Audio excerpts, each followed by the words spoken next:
Okay, does anyone have any questions? Representative Patterson. Thank you, Mr. Chairman. I'd like to say that it's kind of odd that you're having a meeting today and there's a man got elected to state office last night that thought you could bring everything up to par for about $1 million. But you're talking about $15 million over a period of 5 years with all the different information that you're talking about putting into this. That's right, and we didn't think it was, as we worked on this plan, we didn't think it was fair to you to present you with a plan that reflects a 1-year startup. The fact is that our agency is so small that we couldn't possibly manage an image project covering all of Arkansas over a 3-year period. We just could. By the time we do procurement, quality control, we can't do that in 3 years. When you look at all the counties that haven't done the parcel mapping, we couldn't do that in 3 years or 1 year. It will take 5 years because so many counties haven't got started. So it's just unfair to you to present you a 1-year budget. That's why we had some, we think, foresight to present you kind of the whole picture. This is what it takes. Thank you, Mr. President. I represent Clay County and Greene County, and I was impressed because I was in the courthouse yesterday and saw what they could do. And that's using a 6-year-old computer that they're using, that they got 6 years ago. And if I'm not mistaken, that probably if they had the right setup in their office like the assessors, they could basically update this every day, couldn't they? You're exactly right. So this would be, when you pull that up there to assessor's office, it told what school district you're in, what voter precinct you're in. Basically, it told me things about me that I was shocked that they knew. And in the economic development world, that's important because the site selectors, this is the deal. And Senator Broadway can probably answer this better than I can, but a site selection consultant doesn't visit a site anymore. They do it online. So you might happen to have that ideal site in your property database. If we put that out there, we're helping to market that opportunity for a prospect. So that's why we think it's important. So what time frame do we have for the counties that has done nothing? We expect that by the end of the 5-year program, that it's feasible that the entire state could be automated for parcels.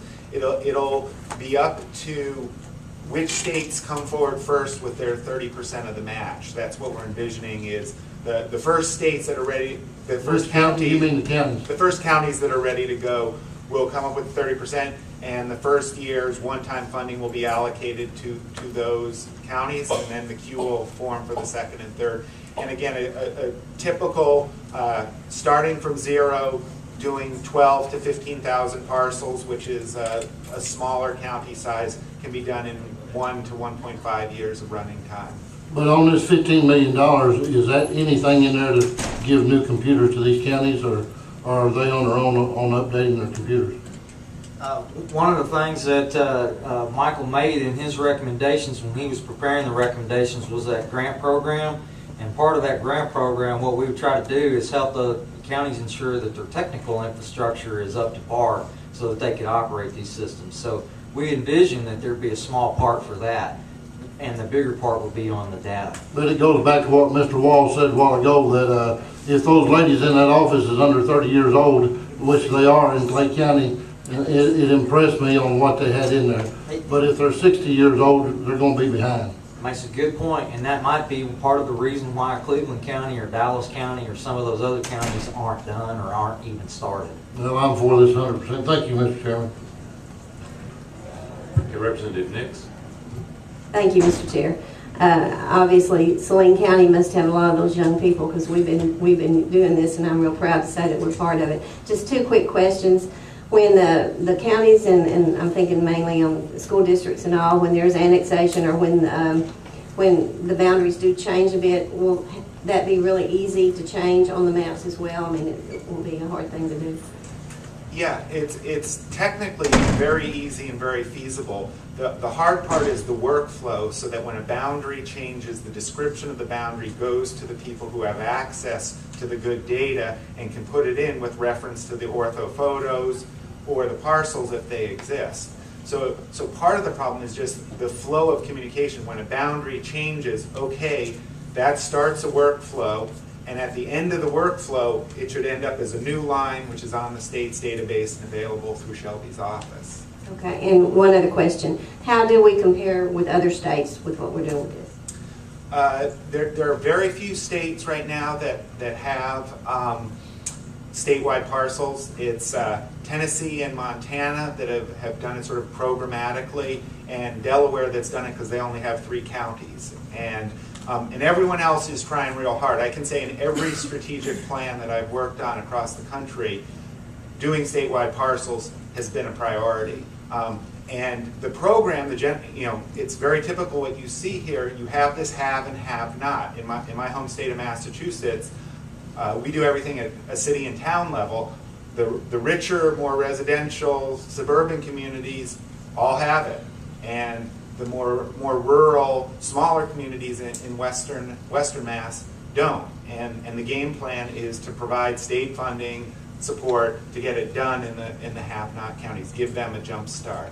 So this program is very consistent with a challenge and an approach that's working elsewhere. On the ortho photos, states like New York have the exact kind of recurring program, do a certain percentage of the state on a regular cycle to make sure that there's good imagery available for public safety, economic development, tax assessment, and on and on. Thank you, and I definitely agree with Senator Broadway on the benefits that our state can get from this. Thank you, Mr. Chair. Senator Broadway, you want to make a statement on that? Well, I was going to let you go through your questions, but I wanted to make sure you recognize some folks, or we recognize some folks that are here that are partners with us in economic development. That's Teamwork Arkansas and Entergy, the division of Entergy, who work very closely with all of us in the communities who are economic developers. If there's a map you need, there's your girl right there. Heather can make a map out of nothing.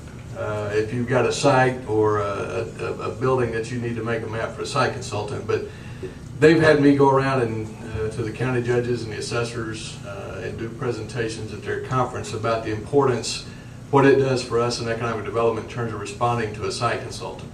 And because Shelby's right, they've already funneled through your information before you even know they're even taking a look at you.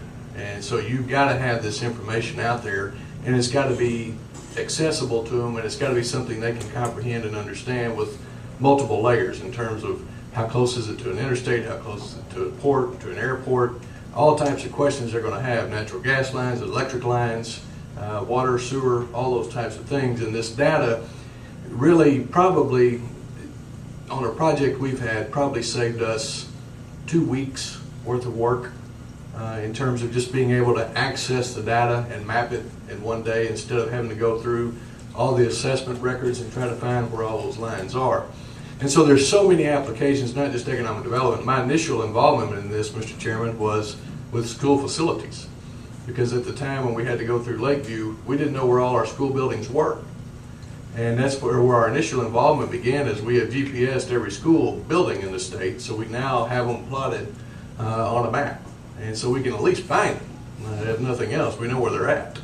But there's so many different ways in which this can help reduce cost of doing business at the county level, at the state level, utilizing this technology. I've become, in working with it, a believer in its usage, in its abilities, and I think it's a smart investment long-term for our state. We did the visual imagery a few years ago. I was involved with that and went out and saw the plane that took the aerial photo. So it's so helpful on so many ways, and it puts us at a competitive advantage, I guess is the way I would sum it up, from an economic development standpoint, that when we receive an inquiry, we're way ahead of many other states because we've already got the data to respond to their question. So I encourage you're getting to know more about it. It's fascinating technology, and the applications are boundless and endless, and I appreciate your time, Mr. Chairman. Thank you, Senator Broadway, and enjoyed those comments because it does make a lot of sense what you're doing. Now, any other questions by members of the committee? Well, Shelby, you want to just to say thanks. Thank you so much first for putting us on the agenda, and then second, thanks for staying around. I really mean that. I appreciate it. I know that y'all have busy schedules and a lot of meetings and a lot of business to attend to, and we just want to say thanks for being here. Thank you. Well, we appreciate your letting us move you around on the agenda. We didn't realize we'd have such a full agenda today, but we do appreciate that. Anything else? Any other business? Appreciate it. Would you have anything? If not, we appreciate very much you all being here, and thank you very much for your time.